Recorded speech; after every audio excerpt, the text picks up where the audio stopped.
My sister-in-law said. I put your baby in the freezer.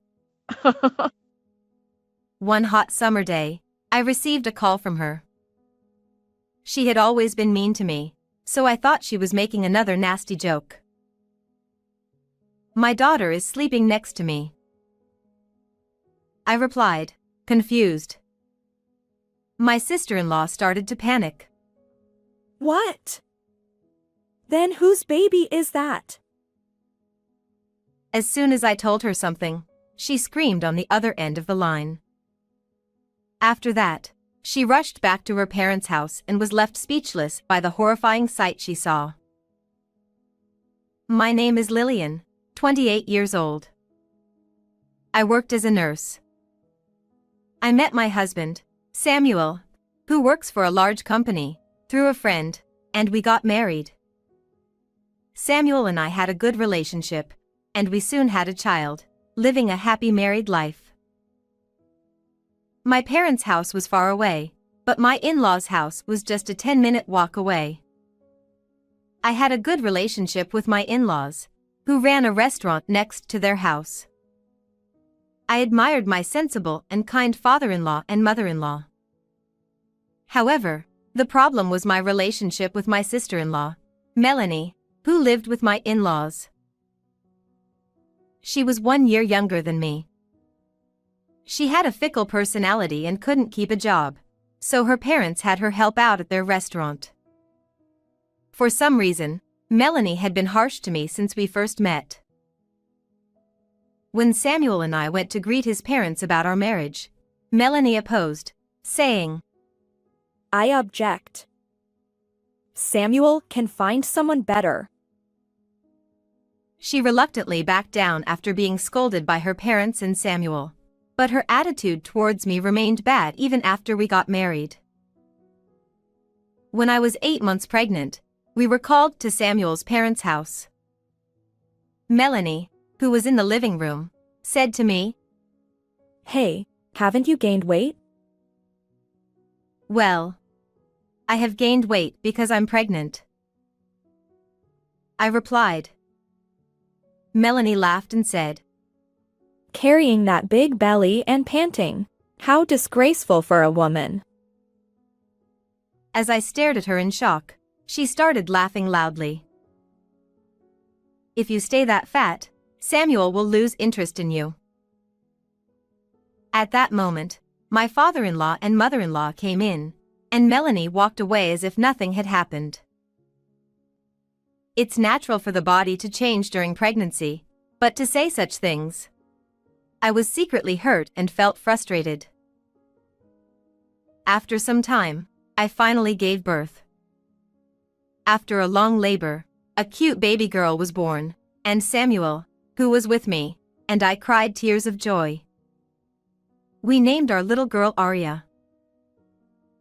After being discharged from the hospital, Samuel and I decided to show Aria to his parents. Both my father-in-law and mother-in-law were overjoyed at Aria's birth and had even prepared a lavish gift for the occasion. While we were chatting happily around Aria, Melanie showed up. Melanie, your niece is here. You have prepared a gift for the birth, haven't you? My father-in-law called out. Melanie's face immediately twisted in displeasure. A gift? Why should I prepare something for a child she had on her own? She retorted.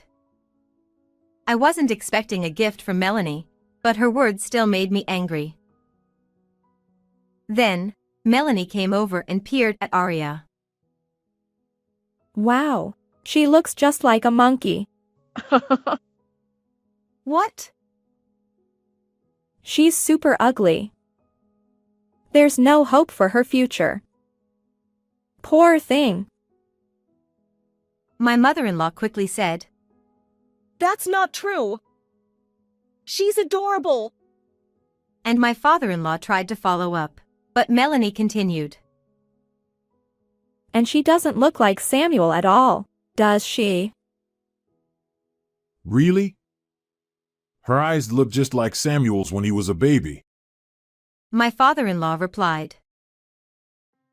Melanie exaggeratedly furrowed her brows and stared at Aria's face again. No way. Maybe this child's father isn't Samuel but another man? I wouldn't be surprised if Lillian did something like that. I was too shocked to speak, but Samuel, visibly furious, said, Go away!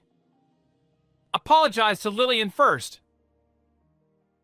However, Melanie completely ignored Samuel's words. She turned her face away from us and left the house. Melanie's attitude is too much. Not only towards me but also saying such horrible things about Aria. I muttered in anger after Melanie left. My in-laws and Samuel looked apologetic.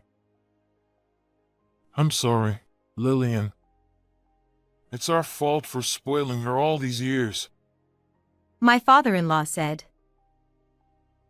He explained that Melanie might be unhappy because my in-laws and Samuel had been treating me well since our marriage and because Aria was getting a lot of attention. Even so, her behavior was too selfish and childish. Although I was still angry, I could only nod as Samuel and my in-laws apologized. Since that day, I rarely visited my in-laws' house. Even when I did, I always made sure to be with Samuel or my in-laws to avoid being attacked by Melanie. Melanie would glare at me with hatred. Then, when Aria was 3 months old, while I was taking care of Aria at home, my phone rang. The caller ID showed it was Melanie. She never calls. I thought it was strange but answered the phone. What's the matter, Melanie? This is unusual, I said. Oh, I thought you'd be panicking, but I guess not. Don't you have any maternal instincts? Melanie said right off the bat. I couldn't help but respond. Huh? I put your baby in the freezer. She said. I couldn't understand what she was saying and my mind was in a whirl.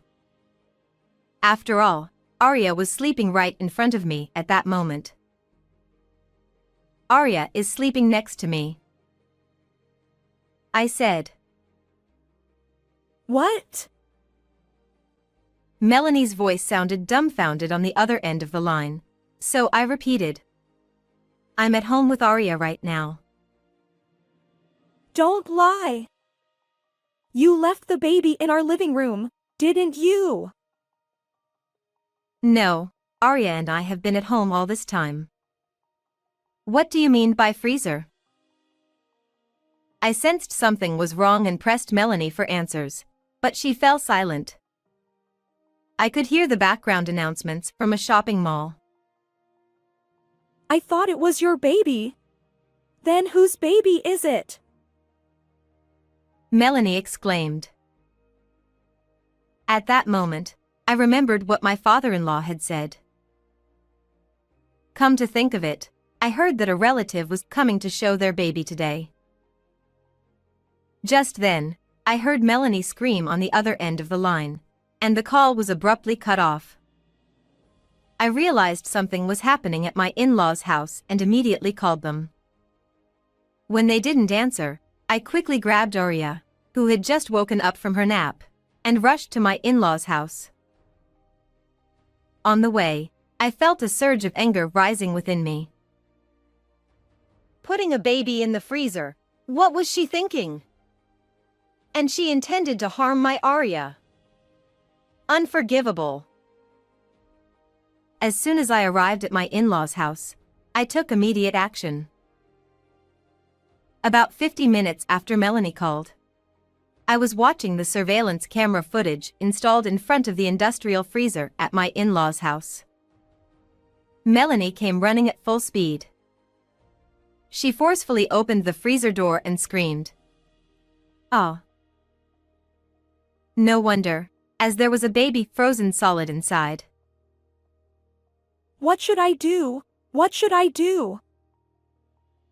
Melanie screamed in a high-pitched voice as she took the baby out of the freezer and started performing CPR.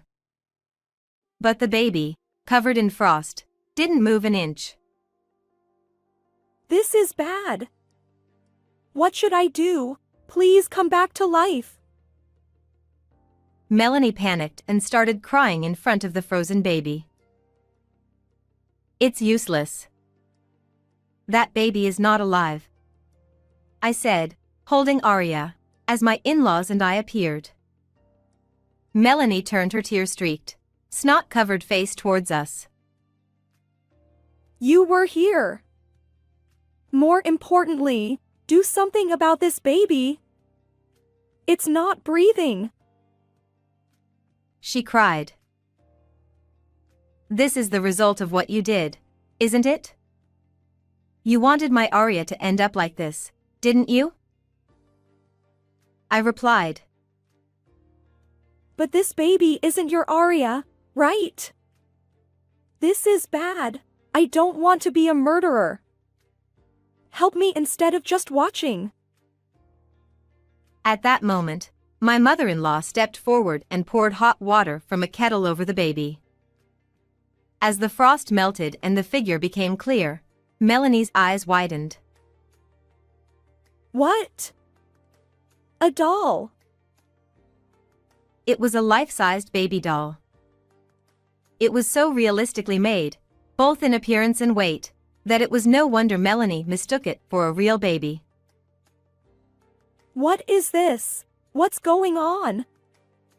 I'm sure I put a real baby in there.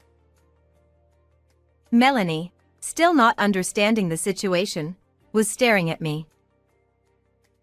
The baby you put in the freezer was your cousin Lucas's child, Aaliyah. She was rescued and is now in the hospital, I said. Yes, the Real baby had already been rescued by me. When I arrived at my in-laws' house, my in-laws and Lucas were frantically searching for the baby. They said that while everyone took their eyes off for a moment, the sleeping Aaliyah had suddenly disappeared. I ran to the industrial freezer and opened the door to find the shivering baby inside. I immediately took her out and administered first aid to the pale-faced Aaliyah. Then I called an ambulance, and the baby was taken to the hospital with Lucas accompanying her. I received a report that she had hypothermia but is safe now, I said. Melanie, still in shock, muttered. I did that to Lucas's child. But soon had a startled expression. Then what is this doll? Actually, I had a life-sized realistic doll because I was trying to get certified in baby massage to help relax babies. I was the one who put it in the freezer. Don't do confusing things like that. Melanie glared at me with bloodshot eyes. I thought my heart was going to stop. Why did you do this? If I didn't, you would never understand the horror of what you did, would you? Shut up. You were laughing at me panicking, weren't you? I'll never forgive you for setting me up. Melanie screamed and tried to grab me. But my mother-in-law quickly stepped in front of me and gave Melanie a strong slap. Ouch! Mom, what are you doing? Melanie held her cheek, tears in her eyes, but my in-laws glared at her with red faces. Melanie, you tried to put my precious Arya in the freezer and mistook another baby. Isn't that correct?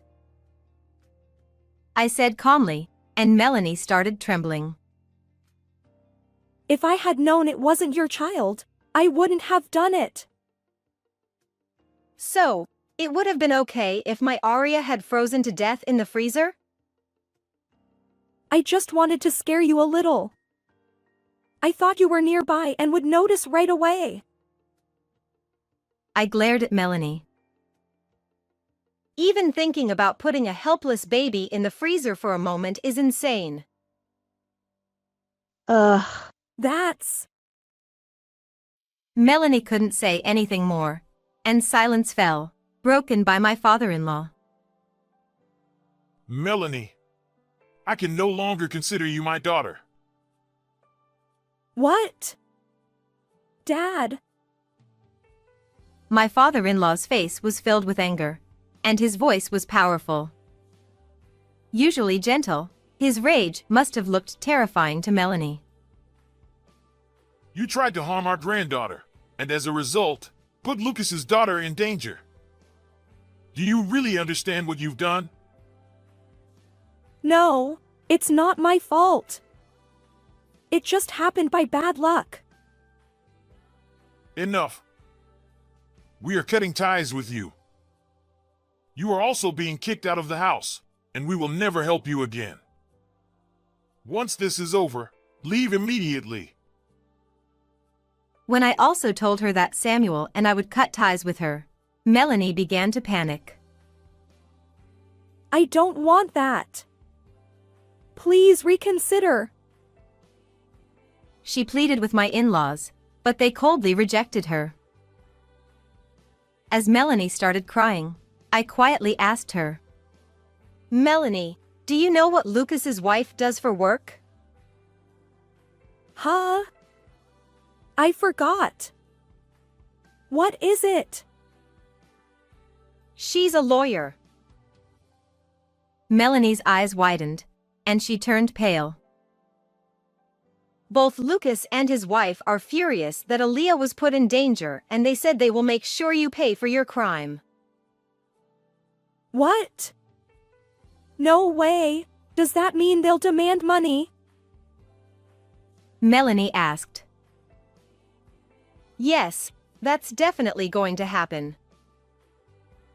Melanie suddenly panicked, and then the sound of police sirens approached from a distance.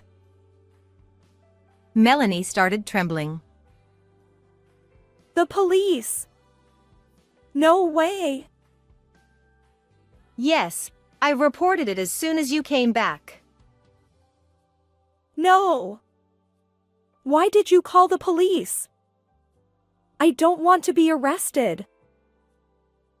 Melanie turned pale, collapsed, and tried to crawl away. I grabbed her by the scruff of her neck to prevent her from escaping. I will never forgive you for trying to harm Aria and for what you did to Aaliyah. Surrender quietly and atone for your crime. The police arrived and took Melanie away as she cried and screamed, "No," repeatedly. My in-laws and I silently watched her being taken away. After that, Melanie underwent a strict interrogation by the police and was given a criminal record for her malicious actions. She was also sued for $20,000 in damages by Lucas and his wife. Melanie sought help from her family, but no one came to her aid. Having spent all her savings on leisure, she had to borrow money to pay the compensation. As declared, Samuel and my in-laws cut ties with Melanie and kicked her out of the house. Melanie now lives in a dilapidated apartment that looks like it could collapse at any moment, working around the clock to repay her debts. Even hearing this, I couldn't feel any sympathy for her. As for me, without Melanie around, I am raising Aria freely. Recently, I've been meeting Lucas and his wife often, and Aria and Aaliyah have become close like sisters. I look forward to their growth together. From now on, I want to be a strong and kind mother and protect my beloved Aria. How did you like this story? Please subscribe to the channel. See you in the next video.